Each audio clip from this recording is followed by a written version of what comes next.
સૌથી મજાની વાત એ છે કે કુટુંબ જીવન કેવી રીતે જીવી શકાય એવું જો કોઈ એક નેતા પાસેથી શીખવાનું હોય ને તો એ સરદાર છે. પોતાના દીકરાની બાબા ગાડીને કોર્ટમાં લઈ જતો માણસ, નડિયાદની કોર્ટમાં કાંતિભાઈની બાબા ગાડીને લઈને જતા, અને આ રાજમોહન ગાંધીએ પોતાના પુસ્તકમાં નોંધ્યું છે. દીકરી મણિબેને કહ્યું કે સરદાર તો મારી મા પણ બન્યા.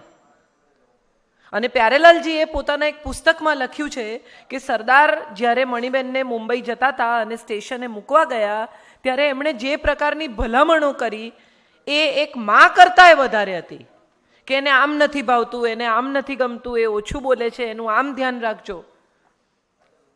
ત્યારે સમજાય કે કૌટુંબિક જીવન એ કોઈ એક સ્ત્રીનું કે કોઈ ગૃહિણીનું જ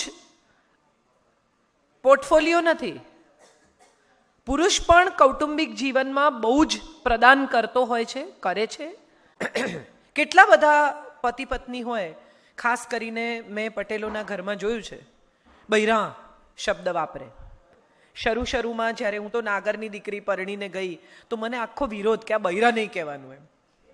ધીરે ધીરે મને સમજાયું કે બૈરામાં જ પ્રેમ છે, ત્યાં જ પ્રેમ આવે છે. દરેક માણસની પ્રેમ કરવાની રીત જુદી હોય. સોફિસ્ટિકેટેડ સ્ત્રીઓ, અમારા ઘરની સ્ત્રીઓ એમ કે એ લોકો કદાચ એટલો પ્રેમ દેખાડી ન શકે, પણ જે માણસ ખરેખર, તમે જુઓ, મેં તો બહુ જ માર્ક કર્યું છે, અને આ એવી જગ્યા છે કે અહીંથી આ કહેવાવું જ જોઈએ કે જ્યારે પહેલી વાર સુરત ગયા કે બીજા ગામોમાં ગયા, અમદાવાદ ગયા અને પોતાનું કામ કરવાનું શરૂ કર્યું, આછી મૂડી, ઓછી વસ્તુઓ સાથે, ખૂબ સ્ટ્રગલ. પાટીદારોના પરિવારોમાં મેં જોયું છે કે સ્ટ્રગલ ખૂબ કરી એ લોકોએ. કંઈ નહોતું, એમાંથી આજે મોટું સામ્રાજ્ય ઊભું કર્યું છે. તો શરૂઆતમાં જ્યારે ઘરમાં પૈસા આવતા થયા ત્યારે પહેલાં માતા પિતાનો વિચાર કર્યો કે ગામનું ઘર બંધાવીએ, મમ્મી પપ્પાને સગવડ કરી આપીએ, આ કરીએ, પેલું કરીએ, બા બાપુજી સારી રીતે રહે. પછી પૈસા આવ્યા તો સંતાનોના એજ્યુકેશનનો વિચાર કર્યો કે સારું ભણાવીએ, પરદેશ મોકલીએ, એમને સારી સગવડ આપીએ, એમને ગાડી અપાવીએ.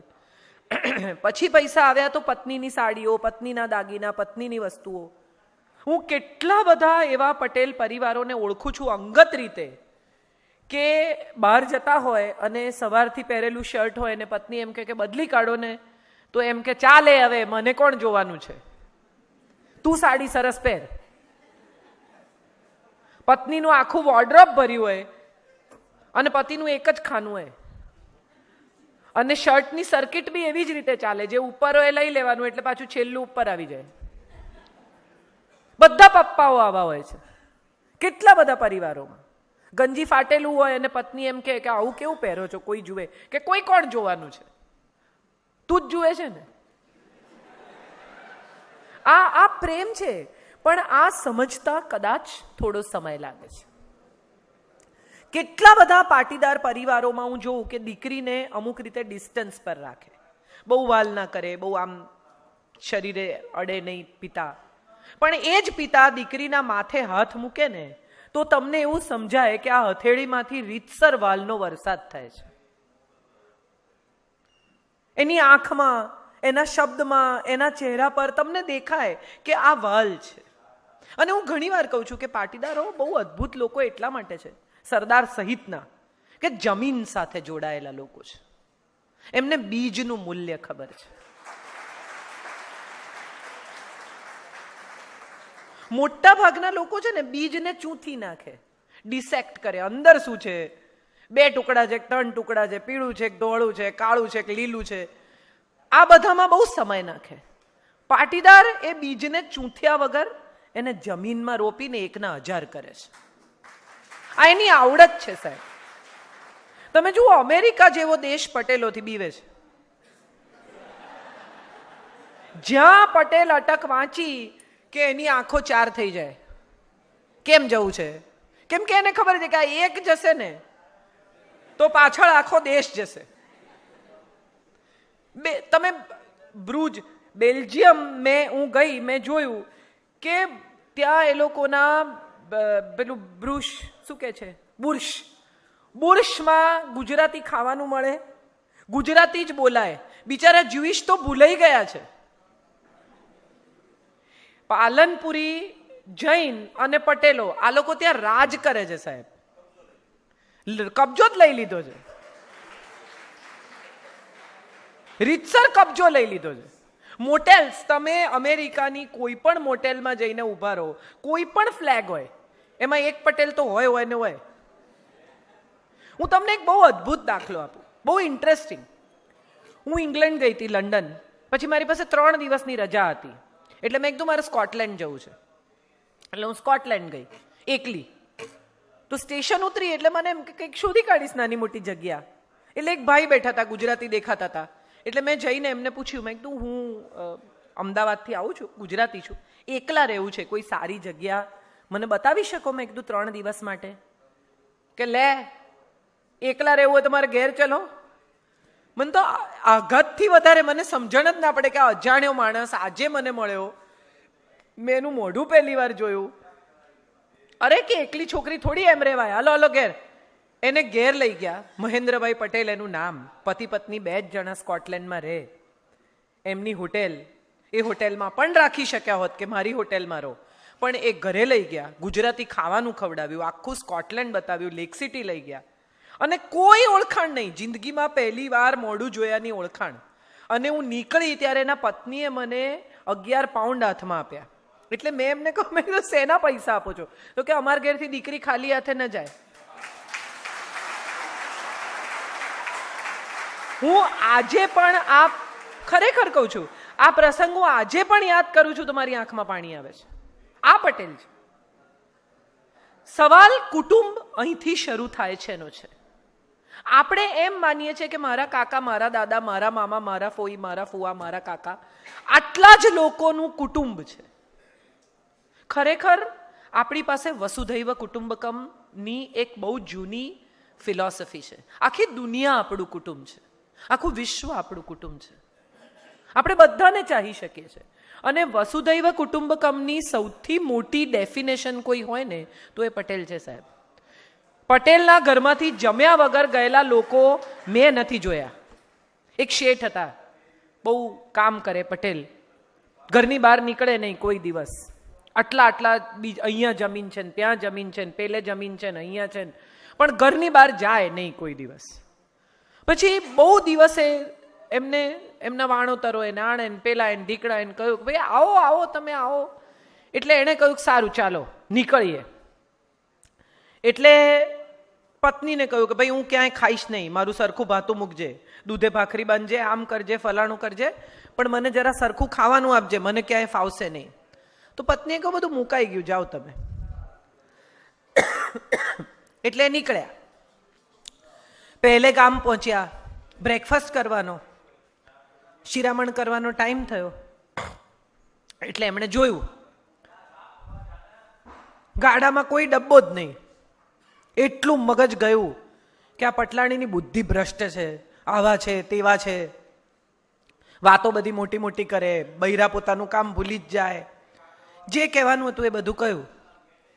ત્યાં તો હજી ગામમાં ગાડી દાખલ થાય એ પહેલા તો 6-7 જણા રાહ જોઈને ઉભેલા પાદરે, મારે ઘેર ચલો ને, મારે ઘેર ચલો ને, મારે ઘેર ચલો ને.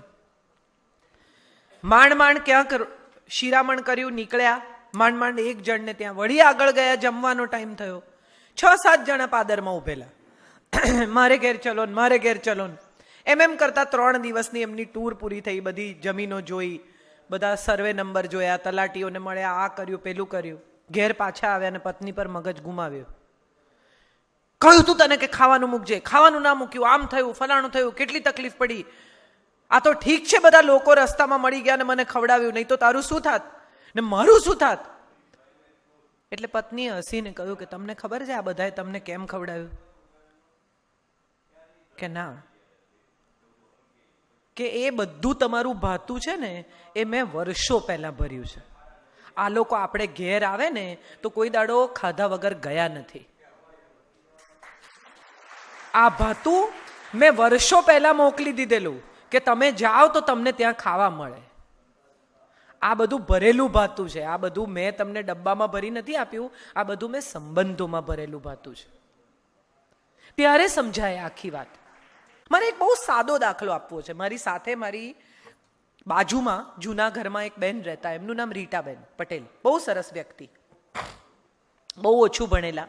એમના પતિ બિઝનેસમાં, બહુ જ મોટું ખોટ ગઈ એમને. રીટાબેન મારે ઘરે બેસવા આવે. અમારી વચ્ચે કોઈ કોમન વિષય નહીં, વાંચવાનો શોખ નહીં, દુનિયા ઓછી જુએ, રાજકારણમાં રસ નહીં. એટલે એમને મારી પાસે બેસવું બહુ ગમે. તો એ શું કરે બેસવા માટે? એટલે એ મારી આંબા હળદર કરી આપે. મને કે તમે તુવેરો લેતા આવજો, આપણે ફોલીશું. એ જે અડધો કલાક એમને મારી સાથે મળે એ એમની વાતો કરે. કંઈ એવી અમારી વચ્ચે કોઈ ખાસ ચર્ચા નહોતી થતી, પણ મને પણ એ આવે તો ખૂબ ગમે, મને બહુ પીસફુલ લાગે. એમના હસબન્ડને બહુ જ મોટું નુકસાન થયું, ઘર વેચી કાઢવું પડ્યું. રીટાબેન એ લોકોએ ઘર ખાલી કરીને ભાડાના ઘરમાં જવું પડ્યું, ગાડી વેચી કાઢી. પછી એક દિવસ અચાનક મળવા આવ્યા 3-1 મહિને કે કાજલબેન મારે કંઈ કરવું છે, 10મું ધોરણ પાસ. હું એમને ક્યાં જોબ અપાવું? પાણી પીવડાવવાની જોબ તો ન અપાવાય, પ્યુનની જોબ તો ન અપાવાય. અમે બહુ વિચાર કર્યો. તમે આમ કરો, તમે આમ કરો. તો મને કે છે સિઝન કાજલબેન બદલાઈ ગઈ, લાવો ને આપણે આમળા હાથી દઈએ. આ જ કરાય રીટાબેન. તમે મેથી સુધારીને આપો, પાલક સુધારીને આપો, આંબા હળદર કરી આપો લોકોને. ઘરમાં બેસીને કામ થાય અને તમને ખૂબ પૈસા મળે. આજે 3 વર્ષ પછી એવી પરિસ્થિતિ છે કે હું એમને ફોન કરું ને કે રીટાબેન મેથી કરવાની છે 500 ગ્રામ, કાજલબેન કાલે કરી આપીશ. એટલા બિઝી છે. અને મેં એમને આવી મારા જેવી વ્યવસાયી સ્ત્રીઓની ઓળખાણ કરાવી કે જે લોકોને જોઈએ છે ચોખ્ખી વસ્તુ, જે લોકોને ઘરમાં રાંધવું છે પણ આ બધું કરવાનો સમય નથી. તો એમને માટે એ કામ કરે છે. આજે મારે ઘેર 25 માણસ જમવા આવવાના હોય, હું દાળ ભાત શાક તો કરી નાખું. રોટલી કરવાની મને આળસ પણ આવે, કંટાળો પણ આવે ને ટાઈમ પણ ન હોય. તો રીટાબેન રોટલી કરી આપે. તમારો લોટ લઈ જાઓ તો એનાથી કરી આપે. તમે એમને કોઈક સારો દાઉદખાની લઈને કરી નાખજો તો એ પણ કરી નાખે. આ પ્રેમ છે. અને સાથે સાથે એમને પોતાની આવક છે, છોકરાઓની ફી એ બાઈ ભરે છે જાતે. સલામ છે એને. સારી સ્કૂલમાં ભણતા બાળકોને ઉઠાડવા પડ્યા નહીં, કારણ કે માએ નક્કી કર્યું કે હું લડીશ હવે. આ શક્તિ છે. શક્તિ એ કંઈ એવું કહેવું નથી કે સવારની રસોઈ તમે કરો ને સાંજની હું કરું ને હું કેમ ચલાવી લઉં ને. એ શક્તિ નથી. શક્તિ તો એ છે કે જે સ્ટ્રેન્થ બને, વીકનેસ નહીં. કેટલા લોકો હું તમને બતાવું તમારા જ પરિવારમાં, તમારા જ સમાજમાં કે જેને અંગ્રેજી નથી આવડતું અને એણે કરોડો રૂપિયાના દાન કર્યા છે. શું ફરક પડે છે? લઘુતા ગ્રંથિમાંથી નીકળીને કદાચ હવે આપણે આપણા ગુજરાતીપણા, આપણા પાટીદારપણાને ઉજવવાનો સમય શરૂ થયો છે. અને એ એટલા માટે ઉજવાવું જોઈએ કે આ સિસ્ટમ તમે ચાલુ રાખી છે. આ છાત્રાલયો, આ સ્કૂલો, કેટલું દાન, હોસ્પિટલ્સ, તમે જુઓ કેટલું કામ થાય છે. અને આ જે કામ થાય છે એ માત્ર સમાજ માટે નથી. તમારી હોસ્પિટલ્સમાં, તમારી સ્કૂલ્સમાં એવું ક્યાંય નથી કે માત્ર પટેલ છોકરાને પ્રવેશ મળશે. તો આ જ કુટુંબ છે. સર્વેને સ્વીકારીને આગળ વધતા રહેવું, એ જે નિયમ પહેલેથી દાખલ થયો, એ જ પાટીદારનો કે એ જ વિશ્વનો નિયમ. આભારી છું તમારા બધાની કે આવી તક આપી, આવી રીતે તમારી સાથે વાત કરવાનો સમય મળ્યો. મને સમય ઓછો પડ્યો, તમને પડ્યો જશે એવું માનું છું. બેન જાઓ એવું કોઈ કહેતું નથી એટલે માનું છું કે ઓછો પડ્યો હશે. ફરી પાછી ચોક્કસ આવીશ. 4:30 નીકળવું હતું, 4:45 થયા છે. મારે હજી હિંમતનગરથી આગળ જવાનું છે. પણ ફરી એકવાર તમારા સૌનો આભાર, તમને સૌને પ્રણામ. જગતના પિતા એવા તમે સૌ જે જમીન સાથે જોડાયેલા છો, તમારા મૂળ ઊંડા છે માટે તમારા વૃક્ષો ઊંચા થયા છે.